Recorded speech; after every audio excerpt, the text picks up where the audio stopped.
화요기도에 오신 모든 분들을 주님의 이름으로 환영합니다. 오늘 이 시간에는 마태복음 5장 13절부터 16절에 있는 말씀을 함께 살피도록 하겠습니다. 성경책을 펴시고요. 신약성경 마태복음 5장 13절부터 16절에 있는 말씀 제가 읽도록 하겠습니다. 너희는 세상의 소금이니 소금이 만일 그 맛을 잃으면 무엇으로 짜게 하리요? 후에는 아무 쓸데없어 다만 밖에 버려져 사람에게 밟힐 뿐이니라. 너희는 세상의 빛이라. 산 위에 있는 동네가 숨겨지지 못할 것이요 사람이 등불을 켜서 말 아래에 두지 아니하고 등경 위에 두나니 이러므로 집안 모든 사람에게 비치느니라. 이같이 너희 빛이 사람 앞에 비치게 하여 그들로 너희 착한 행실을 보고 하늘에 계신 너희 아버지께 영광을 돌리게 하라. 짠맛 없는 소금이라고 하는 제목으로 함께 말씀을 나누고자 합니다. 어느 교회 목사님의 이야기입니다. 그 목사님이 신방을 가기로 한 집이 있었는데 그 신방을 받는 그 집의 안주인인 여집사님께서 이 교회 목사의 아내에게 전화를 했습니다. 사모님, 목사님은 어떤 음식을 좋아하세요? 라고 이야기를 한 거죠. 그래서 사모님은 뭉뚱그려서 다 좋아합니다, 이렇게 이야기를 했답니다. 그리고 그날 신방을 갖고 목사님은 그리고 그날 여러 음식들이 차려져 있었는데 그 가운데 유독 젓가락에 가는 음식이 있었다고 합니다. 특별히 자기가 좋아한다기보다 그날 그 음식이 마음에 들었던 모양이죠. 음식을 먹고 이제 감사한 마음으로 나왔습니다. 근데 이상한 일은 그 다음부터입니다. 그 교인들의 집을 방문할 때마다 똑같은 음식이 그 상에 차려져 있는 것입니다. 그래서 그 목사님이 물었어요. 집사님, 어떻게 음식이 저를 따라다니는 것 같습니다, 한 음식이. 그래서 집사님이 그러는 거예요. 저도 사실은 사모님께 전화를 해서 물어봤는데 사모님이 아무거나 잘 드신다고 해요. 가르쳐주지 않아서 그 앞에 신방을 받은 교회 교인에게 전화했죠. 뭐라고 물었는데요, 목사님 물었어요. 목사님의 젓가락이 어디에 많이 가드냐. 그래서 그 젓가락이 많이 가던 그 음식 준비한 겁니다 라고 이야기를 했답니다. 목사님의 젓가락이 어딜 많이 가드냐. 여러분, 하나님의 젓가락이 어느 사람에게 많이 갈까요? 어떤 사람에게 하나님께서 관심을 기울일까요? 팔복의 말씀을 8번에 걸쳐서 살펴보았습니다. 아마 예수님의 젓가락에 가는 사람이 있다면 이 팔복의 말씀대로 살아가려고 하는 성도들이 아닐까 하는 생각을 해봅니다. 왜냐하면 팔복은 하나님의 백성, 예수님을 따르는 그리스도인이라고 하는 사람들이 어떠한 모습으로 살아가야 할지를 보여주는 초상화와 같은 것이기 때문에 그렇습니다. 13절에 너희는 세상의 소금이니 소금이 만일 그 맛을 잃으면 무엇으로 짜게 하리요? 우리가 익히 아는 이 말씀 13절부터 16절에 있는 이 말씀은 팔복의 결론입니다.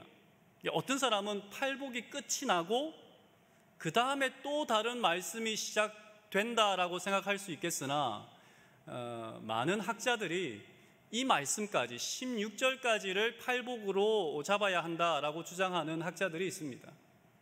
오늘 우리가 보는 것은 장절이 구분되어 있지만 성경이 기록될 때에는 장절이 구분이 없었어요. 단락의 구분이 없었습니다. 그래서 내용을 볼 때에 16절까지가, 그리고 오늘 읽은 말씀이 소금과 빛이라고 하는 이 말씀이 팔복의 결론이다라고 보는 것이 일리가 있다라고 생각이 되어집니다.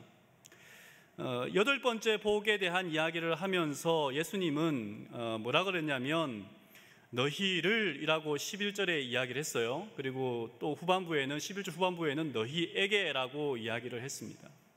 근데 8번째 박해를 받는 사람들이 너희라는 말로 했던 예수님께서 13절에도 너희는 이라고 이야기하고 14절에도 너희는 이라고 하는 이야기를 하는 것을 보면 이 소금과 빛에 대한 말씀은 8번째 박해를 받은 자에게 대한 복일 수도 있고 결론일 수도 있고, 아니면 이 산상에서 예수님께서 설교하시는 그 말씀을 듣는 모든 사람들이 대상이 될 수도 있겠습니다. 오늘 살펴보는 이 팔복의 마지막 말씀을 볼 때에 이 4장 23절부터 보면 사실은 이 팔복의 말씀이 있기 전에 예수님이 어떠한 일을 했는지를 살펴보는 말씀들이 있습니다. 4장 23절에 예수께서 온 갈릴리에 두루 다니사라고 이야기하시면서 모든 병과 모든 약한 것을 고치시니, 24절 그의 소문이 온 수리아에 퍼진지라 사람들이 모든 앓는 자 곧 각종 병에 걸려서 고통당하는 자, 귀신 들린 자, 간질하는 자, 중풍병자들을 데려오니 그들을 고치시더라 라고 말씀하고 있습니다. 예수님은 당시 사람들이 관계하지 않던, 가까이 하지 않던 이 창기와 세리를 찾아가셨습니다. 예수님은 많은 병자들, 의학적인 도움을 받을 수가 없고 가난하여 약을 쓸 수 없는 그 사람들을 찾아가서 병을 고쳐주셨습니다. 귀신 들린 자, 그리고 문둥병 걸린 자, 그 당시 율법으로는 저주를 받았다라고 하는 그 사람들을 친히 찾아가셔서 예수님은 고쳐주셨습니다. 여러분, 우리 마음에 걱정이 있으면, 우리가 어떤 중한 질병에 걸리면 살아서 뭐 하겠나라고 하는 생각을 가끔 쓸데없는 마음이지만 할 때가 있습니다. 더 이상 희망과 아무런 낙이 없다고 생각될 때가 있는 거예요. 근데 의학이 발달되고 오늘날 여러 가지 도움을 받을 수 있는 이 세상도 그런데 그때는 오죽했겠습니까? 그런데 예수님은 그들을 고쳐주시고 그들에게 살 희망과 소망을 주신 것입니다. 그리고 나서 그를 따라온 수많은 사람들, 그 가운데는 예수님의 제자들도 있겠고 혹은 4장 23절부터 있는 이 병자들도 있겠고 회복받아 소망을 가진 사람들이 있었을 터입니다. 그들에게 말씀하신 것이 뭐예요? 심령이 가난한 자는 복이 있나니 천국이 그들의 것이며 애통하는 자는 복이 있나니 라고 하는 이 팔복의 말씀인 것입니다. 새로운 세상의 말씀이었습니다. 지금까지 병에 걸리면, 가난하면, 누군가로부터 버려짐을 받은 사람이라면 하나님의 저주를 받은 것이라고 생각했는데 그게 아니라는 말씀을 예수님께서 해주고 계신 것입니다. 근데 오늘 우리가 보는 이 말씀, 팔복의 결론이라고 했는데요, 너희는 세상의 소금이니 라고 하는 이 말씀입니다. 근데 우리가 통상적으로 이 소금이다라고 하는 이 말씀에 대하여 이렇게 설명하고 이해하죠. 소금은 부패를 방지한다. 그러므로 소금인 우리가 이 세상의 부패를 방지하자. 소금은 음식의 맛을 내는데 중요한 역할을 한다. 그러므로 우리가 이 세상에서 맛을 내는 사람이 되자라고 하는 어떤 해석으로 우리가 설교를 또 가르침을 많이 받았습니다.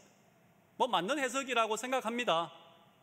맞는 해석이지만, 그런데 이것이 팔복의 결론으로서의 소금과 빛에 대한 이야기라면 이것이 핵심이 되어서는 안 되지 않을까 하는 생각을 해보게 된 것입니다. 마태복음은 구약을 잘 아는 유대인들이 제1독자입니다. 이 말씀을 듣고 있는 사람들은 소금이라고 하는 말을 들었을 때에 그 소금이 의미하는 것이 무엇인지를 잘 알았어요. 특별히 구약 성경에서 여러 가지 성경책을 찾아보면 세 가지 의미로 이 소금의 의미를 찾아볼 수 있습니다. 첫 번째는 거룩함입니다. 거룩함.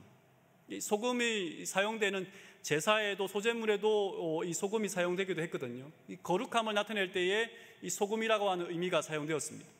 두 번째는 불변한다. 구약 성경에 보면 소금 언약이라고 하는 것이 있습니다. 불변한다, 변하지 않는다, 영원하다라고 하는 것을 의미할 때에 소금이 있습니다. 그리고 또 하나, 우리나라에서도 이게 사람들이 못된 사람이 오거나 혹은 마음에 들지 않는 사람이 오면 그 앞에다 뭘 뿌려요? 소금을 뿌리잖아요. 이게 저주의 의미도 있습니다. 이 소금과 관련한 유대인들의 속담을 보면 이런 말이 있어요. 소금 없는 식사는 식사가 아니다 라고 하는 말이 있는데, 그 같은 문화권에 있는 중동의 속담을 보면 이런 말이 있습니다. 우리가 남이냐? 나와 너 사이에는 소금이 있어. 소금이라고 하는 것은 지금이나 그때나 중요한 것이고 음식이나 그렇습니다만은, 특별히 그 시대에는 금전적인 가치로도 대단한 것이었습니다. 그래서 로마 병사들에게 때로는 소금으로 월급을 주기도 했어요. 셀러리움이라고 하는 그 말인데, 근데 여기에서 이 소금이라고 하는 영어 단어, 셀러리, 월급, 샐러드, 살사, 소스라고 하는 단어가 다 나왔다 그래요. 그러니까 그 당시 사람들에게 소금이라고 하는 것은 여러 가지 의미가 있겠습니다만은, 특별히 구약 성경을 잘 아는 사람들에게 거룩이라고 하는 단어와 영원이라고 하는 단어가 이 소금에 담겨져 있었습니다. 우리가 쉽게 이 소금과 빛의 비유를 성도들의 삶, 도덕적인 삶에 대하여 비유하는 것은 16절 때문이 아닐까 하는 생각을 해보는데요. 이 16절에 보면 이런 말씀입니다. 저희로 너희 빛이 사람 앞에 비치게 하여 그들로 너희 착한 행실을 보고 하늘에 계신 너희 아버지께 영광을 돌리게 하라라고 하는 이 말씀 때문입니다.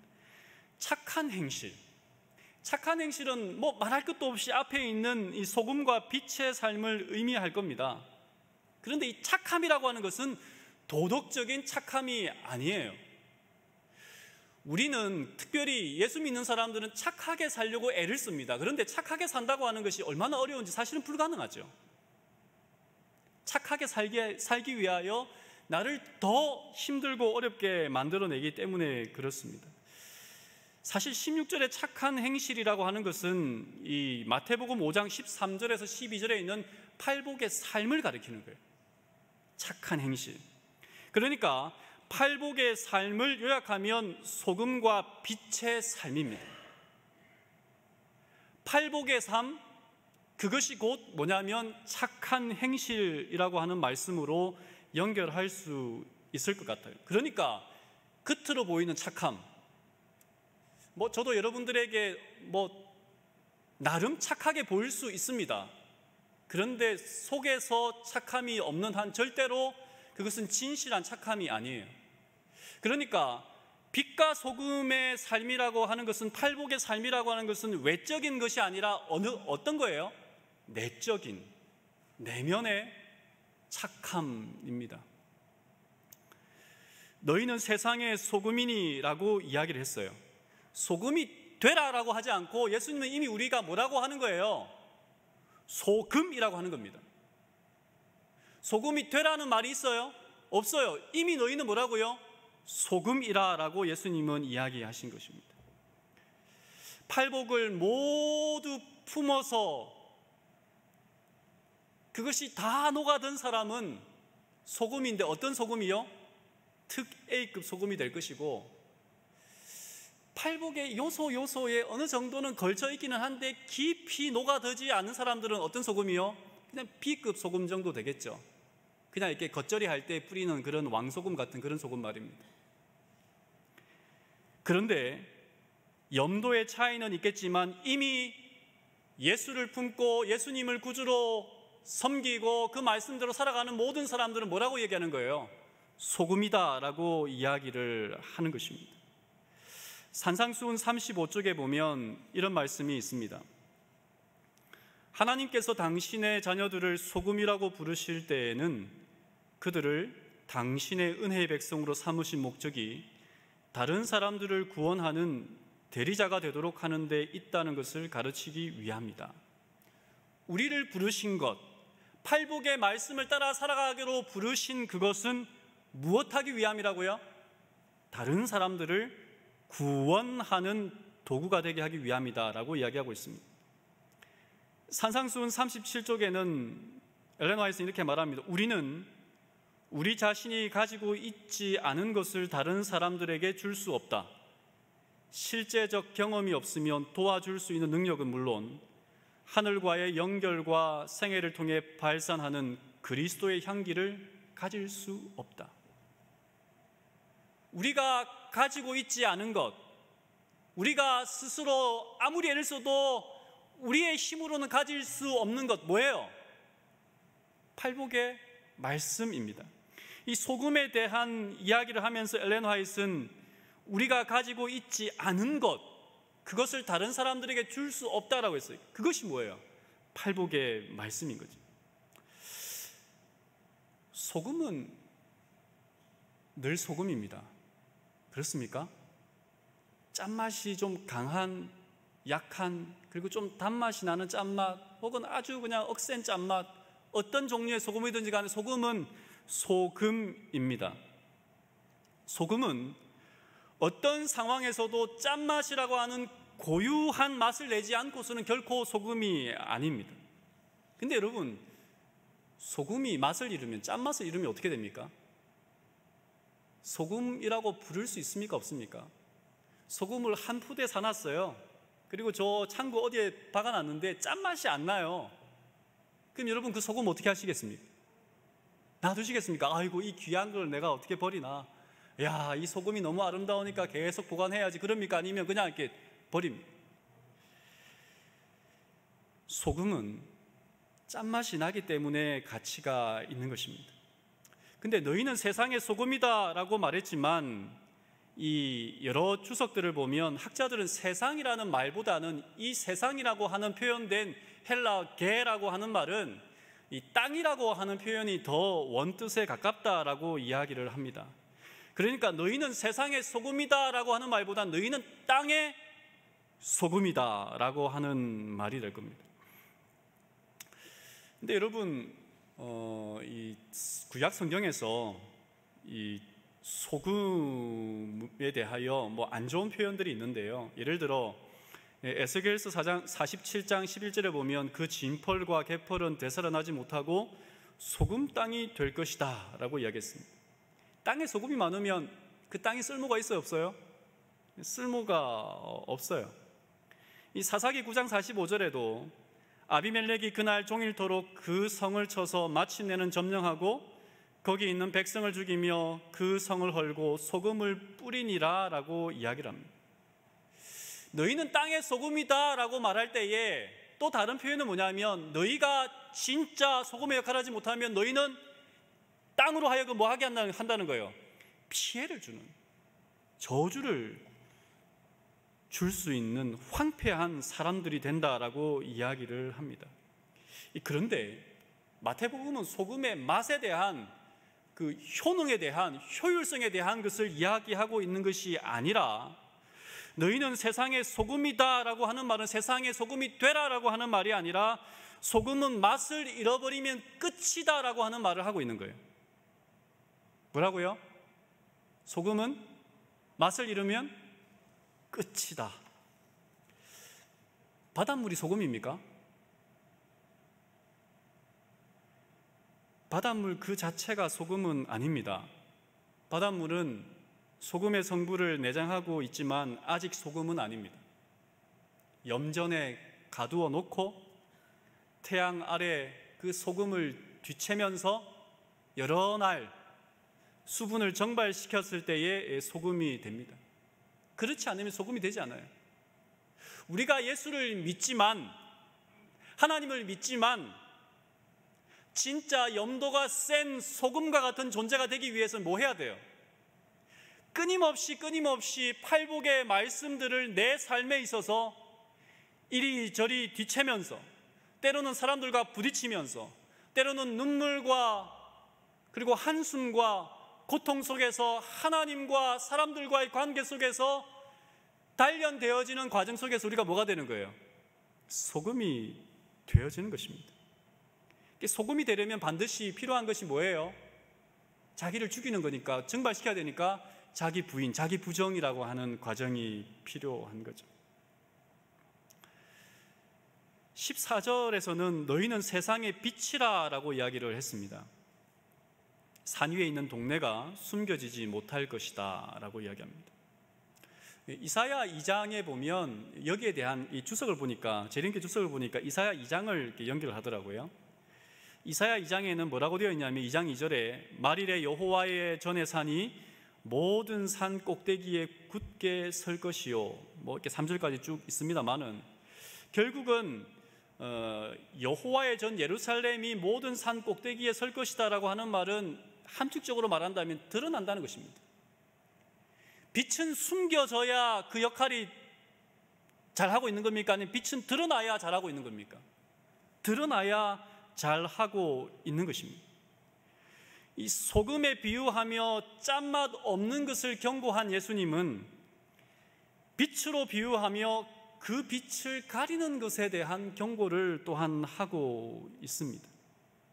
이 동네라고 하는 말은 도시라는 말입니다. 그 당시 동네가 되려면 상당한 규모가 있어야 해요.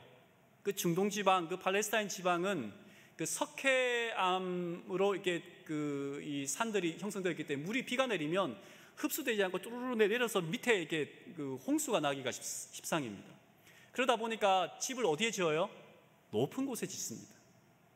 특별히 예루살렘이라든지 이런 동네들은, 도시들은 산 위에 있지 않습니까? 그래서 도시는 자연적으로 산 위에 있습니다. 그런데 15절에 등불을 켜서 말 아래 두지 아니하고 등경 위에 두나니라고 말할 때, 말이라고 하는 말은 그냥 항아리 혹은 양동입니다. 불을 켜놓고 항아리를 덮어놓는 경우가 있습니까? 없습니까? 촛불을 켜놓고 어떻게 해야 돼요? 위에 올려야지. 내려놓고 뭔가를 덮어버리면 어떻게 돼요? 빛이 나지 못하는 것입니다.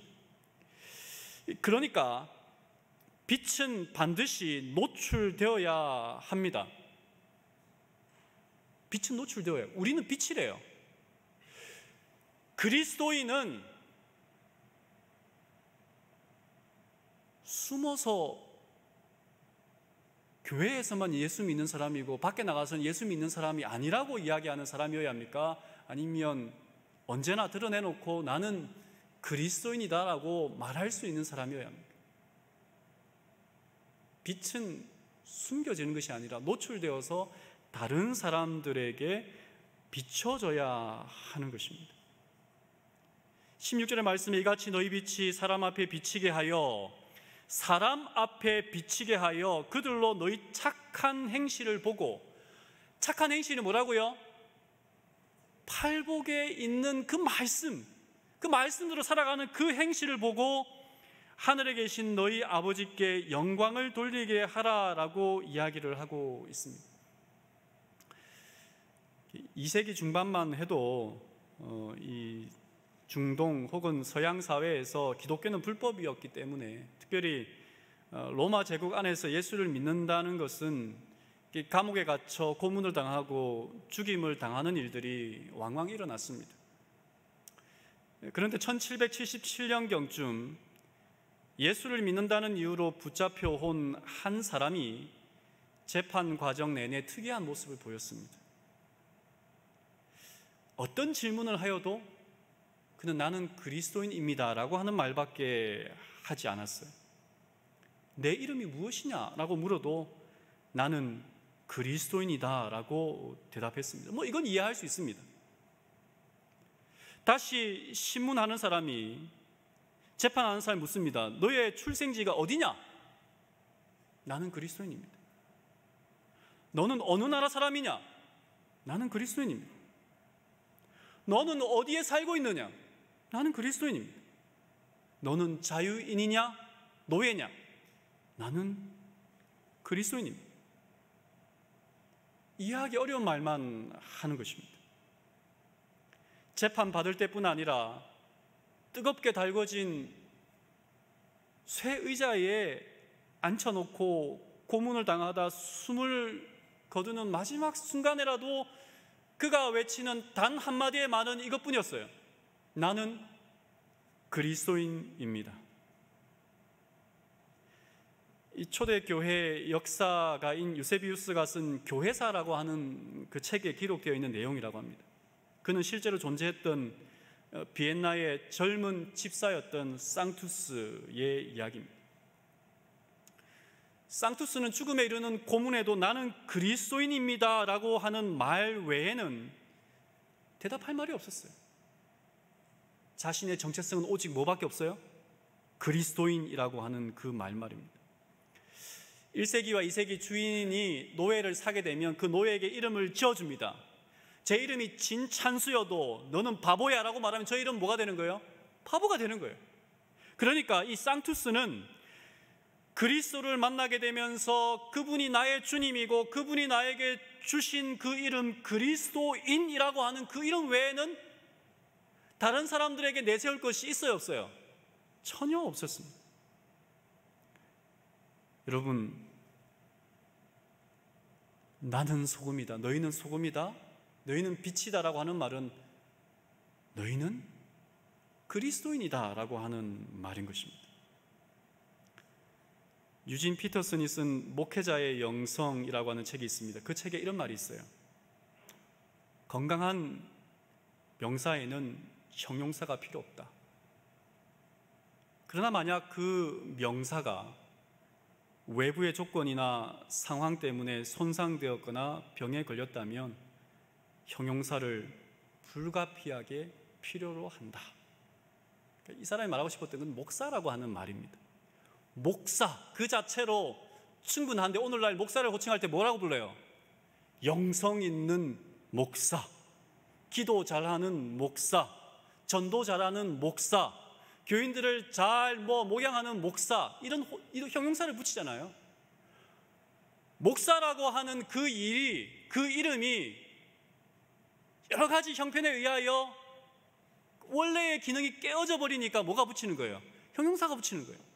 소금이라고 한다면 천일염, 신한소금, 그럼 끝나는 거예요. 그런데 요즘 소금에 대하여 인터넷 찾아보면 방사능에 전혀 오염되지 않은 소금, 이 말은 뭐예요? 지금 소금이라고 하는 그 자체에 뭐가 생긴 거예요? 문제가 발생했다는 겁니다. 외부 환경 조건에 의하여. 그리스도인이라면 어떤 사람이어야 해요? 하나님의 말씀, 법과 특별히 팔복에 기초한 삶을 살아가는 사람들을 그리스도인이라고 해야 되는데 어떤 그리스도인이라고 불러요? 신실한 그리스도인, 진실한 그리스도인, 말씀 따라 살아가는 그리스도인, 형용사가 많이 붙어요. 그 말은 뭐예요? 오늘 우리가 소금과 빛의 역할을 하는 데 있어서 문제가 발생했다는 것입니다. 소금과 빛의 이야기는 팔복의 결론입니다. 짠맛을 잃지 말아라. 이것이 예수님이 하시는 말씀이 아닐까 하는 생각해 봅니다. 염도는 약할 수 있습니다. 사람마다 달라요. 어떤 사람은 센 맛을 내는 소금과 같은 그리스도인이 있는가 하면 어떤 사람은 참 소금은 소금인데 뭔가 좀 이렇게 밍밍하다라고 하는 맛을 내는 그런 소금 같은 그리스도인이 있을 수 있습니다만은 그러나 우리는 뭐예요? 소금이어야 한다는 것입니다. 가끔 그런 생각, 다른 사람들이 나쁜 짓을 하거나 혹은 이 사회에서 뭔가 이렇게 조금 일탈을 하게 되면 그렇게 저 사람 그러네 그러는데 꼭 예수 믿는 사람, 목사나 장로나 이런 사람들이 잘못을 하면 누가 욕을 먹어요? 온통 교회가 다 욕을 먹습니다. 왜 그렇습니까? 그리스도인은 소금이기 때문에 그렇습니다. 그리스도인은 짠맛을 내는 사람인데 그 짠맛을 모래 알갱이를 놔두고 모래 알갱이가 짠맛을 내지 않는다. 그 사람 그 모래 알갱이에게 역정을 내거나 욕을 하거나 이렇게 투정을 부릴 사람이 있습니까? 없습니다. 원래 그런 거예요. 그런데 그리스도인은 뭐예요? 소금이에요. 소금이 짠맛을 내지 않으면 뭐 할 수밖에 없어요? 욕을 하고 저주하고 할 수밖에 없다는 것입니다. 두 번째는 빛은 숨겨지지 말아야 합니다. 반드시 노출되어야 합니다. 예수 믿습니까? 제가 교회를 다니기는 하기는 하는데요. 예, 그렇습니다. 당신 어느 교회 다닙니까? 저기 어디, 별내 어디 교회를 다닙니다. 당당하게 나는 예수 믿는 사람입니다. 나는 제7일 안식일, 예수, 재림, 교인입니다. 내가 아니라 그리스도가 노출되도록 팔복을 마음에 담고 살아가야 하지 않겠습니까?